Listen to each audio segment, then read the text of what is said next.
Yo, what's going on, you guys? It's your boy 3 Stacks in this thing, baby, representing TKOG. And today I'm going to be showcasing you guys my take on SWORDSOUL TENYI. So I have another list. Make sure you guys check that one out as well. I ran a pure SWORDSOUL build that played around 21 defensive slash going second cards. And I had some really solid explanation and theory on that deck list, but I also just wanted to show you guys this variant too. You know, obviously there's just quite a few ways to play this deck, which is really cool. You gotta love when you don't have to, you're not locked into one specific area in the terms of deck building when it comes to new archetypes.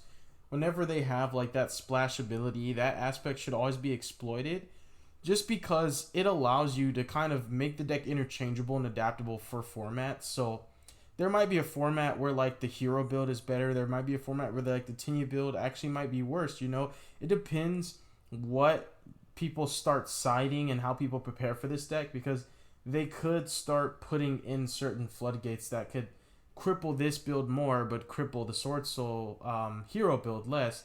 But the build that I showcased actually didn't run any of those engines. It was actually just pure SWORDSOUL with nothing extra. So yeah, a little theory behind this one.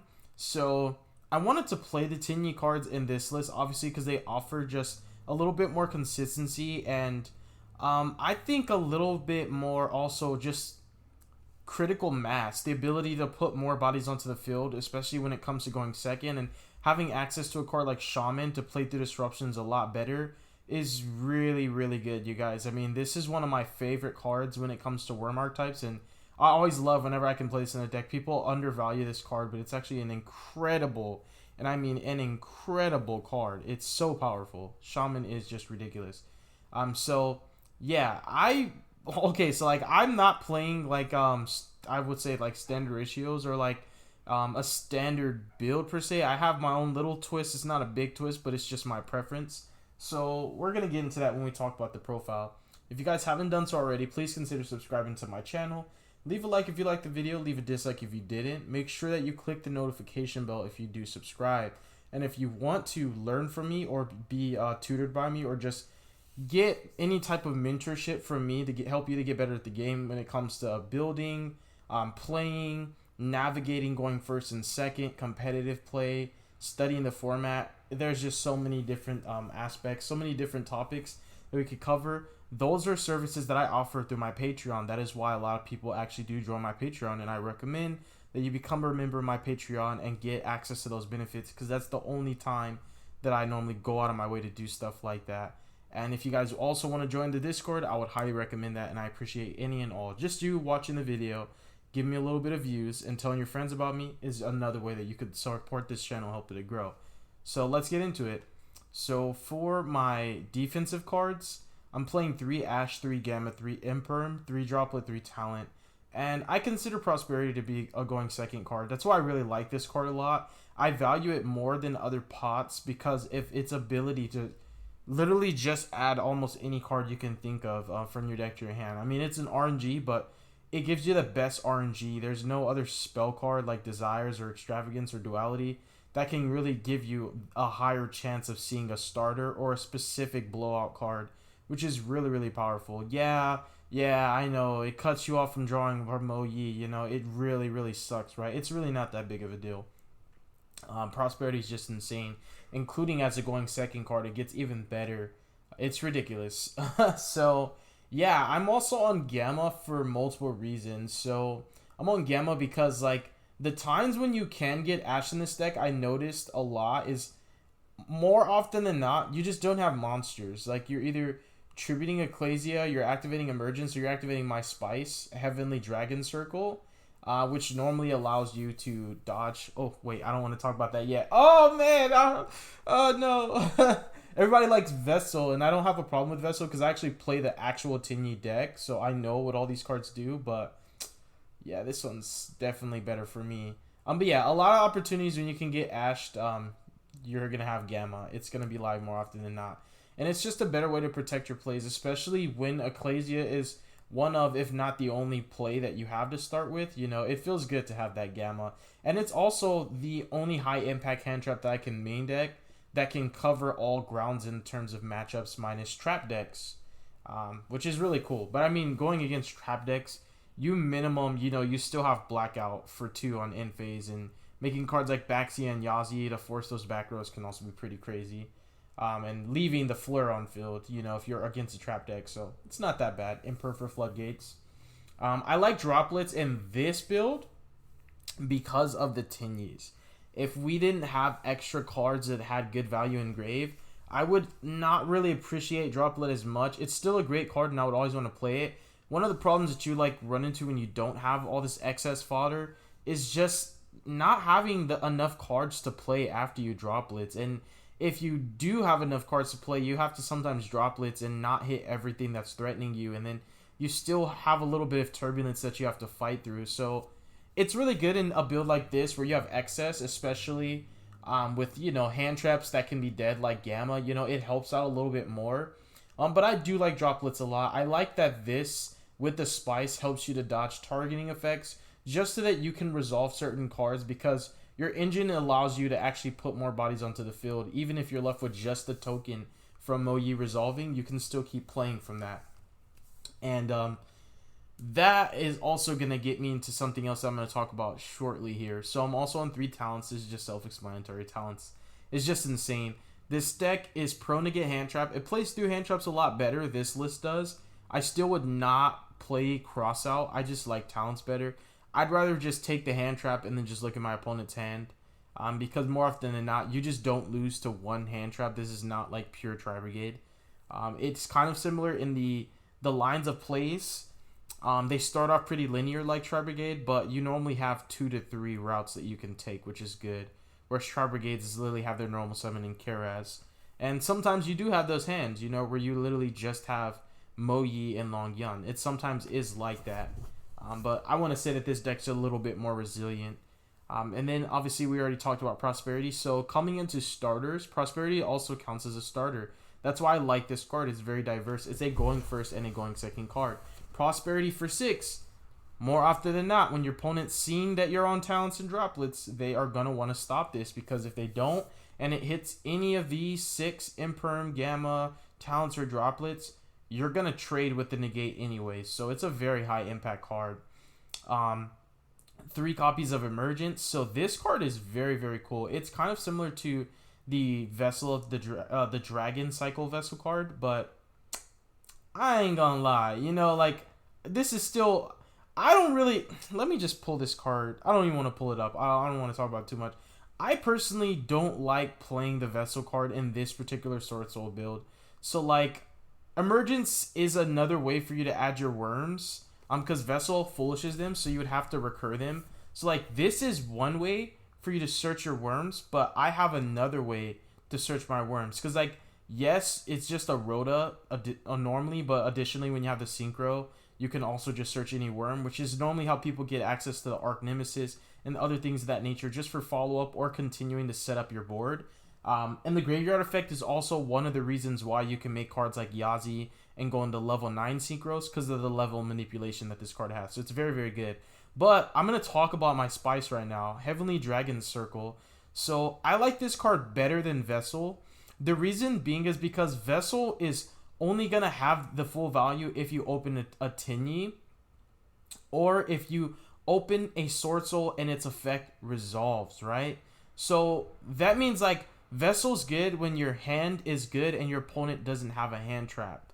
So I'll say it one more time so that you guys can understand why I'm going to bring up this next topic. So Vessel's good when your hand is good and your opponent doesn't have a hand trap. That means that Vessel is going to add you an extra oomph on top of your board, but more often than not, you were already going to play regardless. So Vessel doesn't really necessarily make or break your hands. The only time Vessel will fix your hands is if you open a TENYI and Vessel and no other engine. And that's still pretty bad, because you're just normally going to make Chi-Shao and search. And it's bad in the sense that you feel like you're kind of playing behind. Because you are getting your engine, but your inboard is not going to be what you're used to. And it's definitely going to be a lot more vulnerable to certain disruptions, which you normally get protection and coverage through cards like Dragite and Fleur. But you're not able to make those cards when you get Wormed Lock just to be able to play.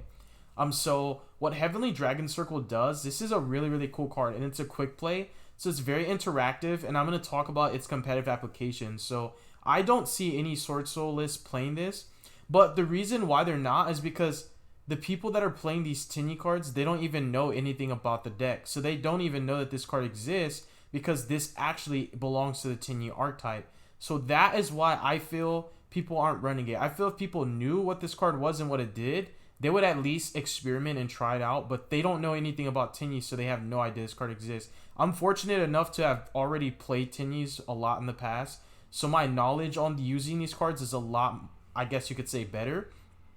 So Heavenly Dragon Circle, you could tribute a worm for cost, and that's another instance where we'll talk about Gamma, right? You tribute a worm for cost to add a worm monster from your deck to your hand. But if you tributed a non-effect monster, you can special summon that monster instead, but its effects are negated. That's a better effect when you're playing the actual TENYI deck. And then, so this card is a starter and a follow-up in one. So this is a lot more impactful than Vessel, and I'll explain why.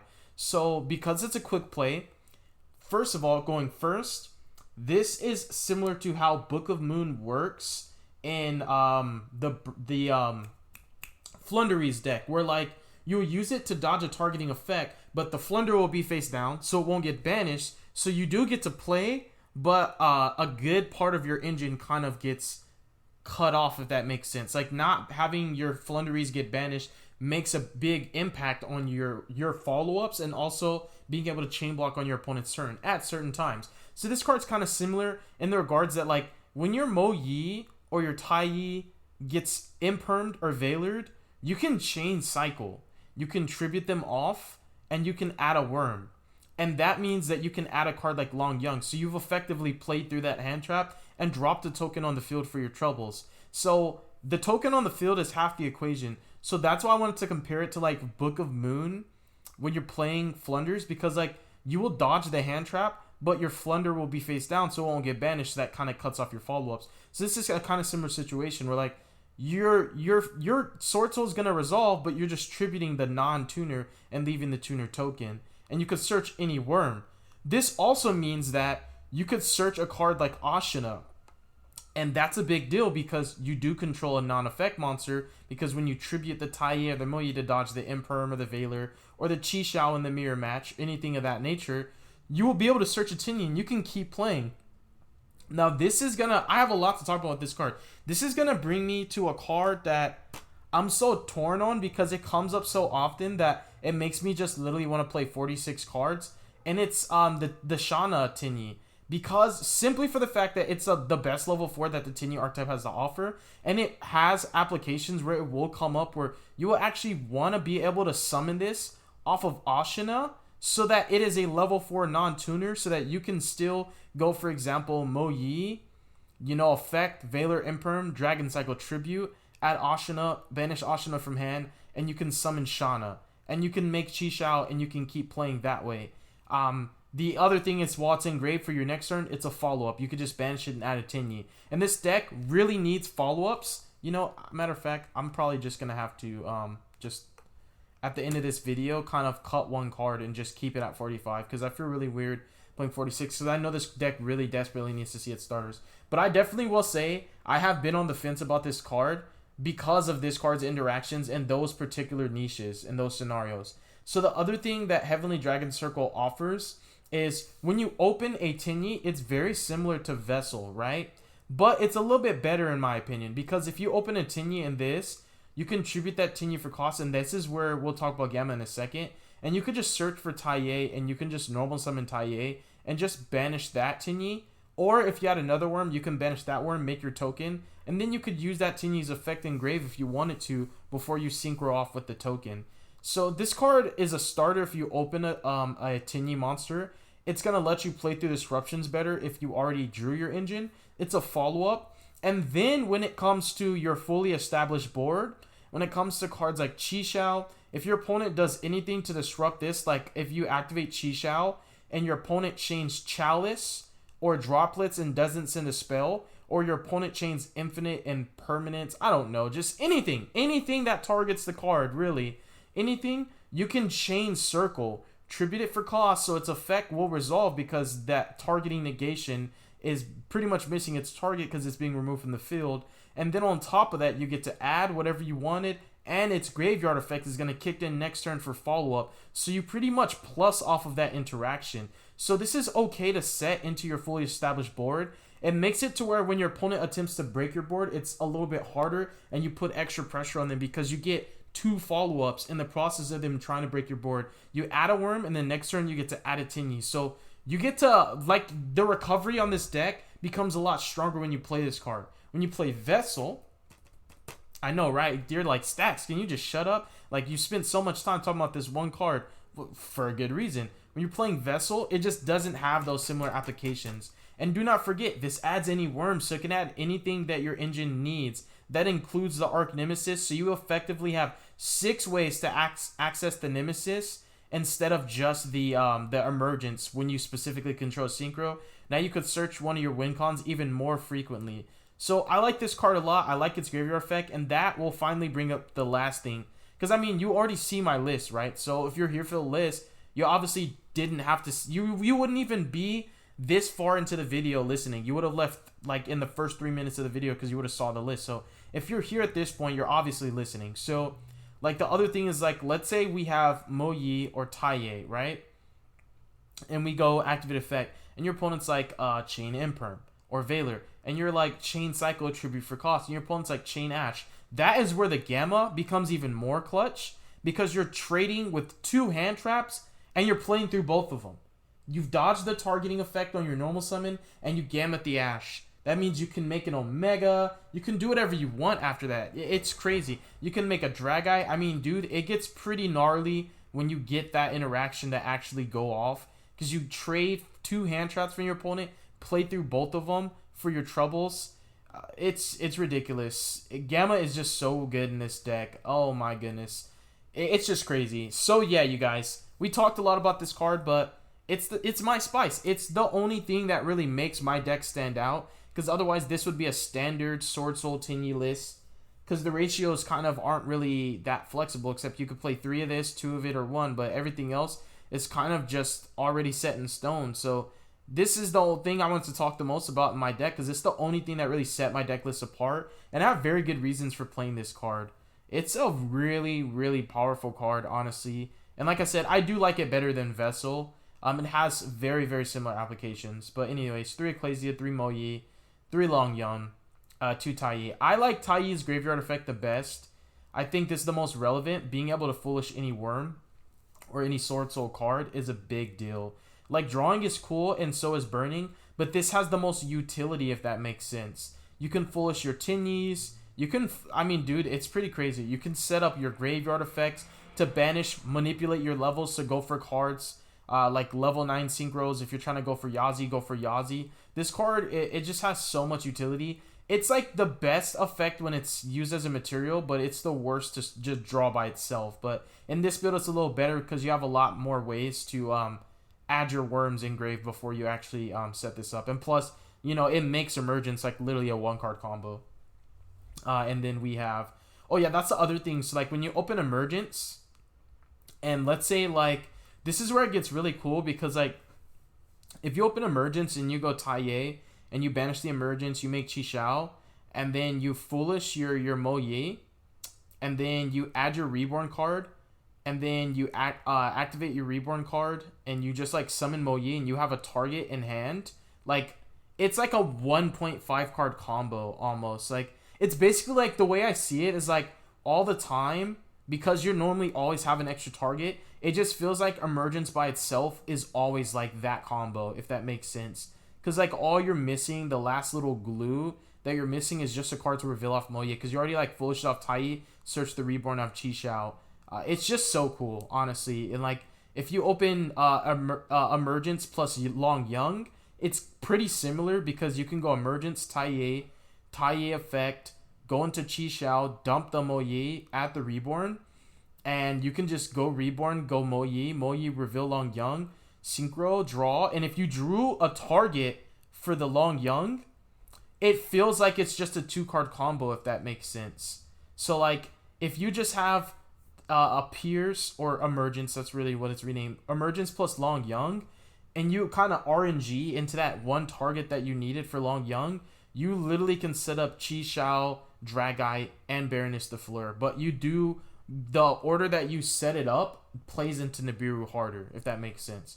But anyways, and then the rest is just the Tenyis. My ratios, I feel like these are like just the best ratios. The Tenyis are good, but you just never really want to draw.